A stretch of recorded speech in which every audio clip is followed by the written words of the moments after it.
Qui tire vraiment les ficelles dans votre club de cœur? Vous pensez que c'est le coach ou le président? Détrompez-vous. La vraie puissance se cache souvent sur le maillot que vous portez avec fierté. Regardez de plus près. Ce n'est pas juste un logo. Emirates, Qatar Airways, Red Bull.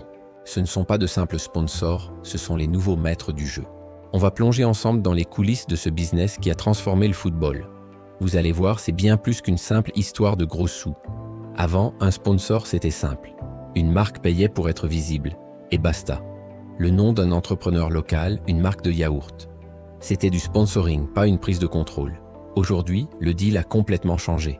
Des entreprises comme Red Bull ne se contentent plus de sponsoriser un club. Elles le possèdent, le façonnent, le renomment.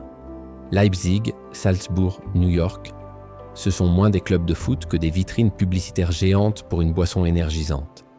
Chaque passe, chaque but, chaque victoire, c'est une pub pour Red Bull. L'identité historique du club, effacée, remplacée par un logo. Et ce n'est que la partie visible de l'iceberg.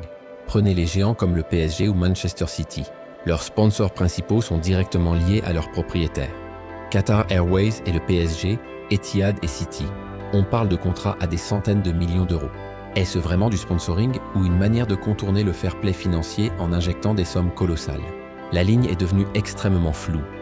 Ces clubs deviennent des outils de soft power pour des États, leur image de marque servant des intérêts géopolitiques bien plus vastes qu'un simple match de foot.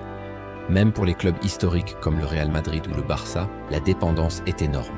Quand le Real Madrid signe un contrat d'1 milliard d'euros avec Adidas, qui a vraiment le pouvoir? Est-ce que le club peut se permettre de froisser un partenaire qui lui assure une telle manne financière? Bien sûr que non. L'influence va jusqu'au choix des joueurs. Un équipementier peut pousser pour le recrutement d'une superstar qui vendra des millions de maillots, même si le coach avait d'autres plans. Vous vous souvenez de l'arrivée de David Beckham au Real? Sportivement, ce n'était pas une évidence, mais commercialement, c'était un coup de génie qui a ouvert le marché asiatique. Le maillot numéro 23 s'est vendu comme des petits pains. Qui a décidé de ce transfert au final? Le directeur sportif ou le département marketing? Le problème, c'est que cette logique marketing s'infiltre partout. Les calendriers sont chamboulés pour des tournées estivales lucratives en Asie ou aux États-Unis, épuisant les joueurs avant même le début de la saison. Les horaires des matchs sont adaptés pour maximiser les audiences télé à l'autre bout du monde, au détriment des supporters locaux qui doivent parfois se rendre au stade à des heures impossibles. Le fan qui va au stade chaque week-end est devenu moins important que le consommateur qui achète un maillot à Shanghai. Alors, est-ce qu'on doit juste accepter cette réalité et se dire que le foot n'est plus qu'un produit de consommation? Le débat est ouvert. Dites-moi en commentaire ce que vous pensez de l'influence des sponsors sur votre club.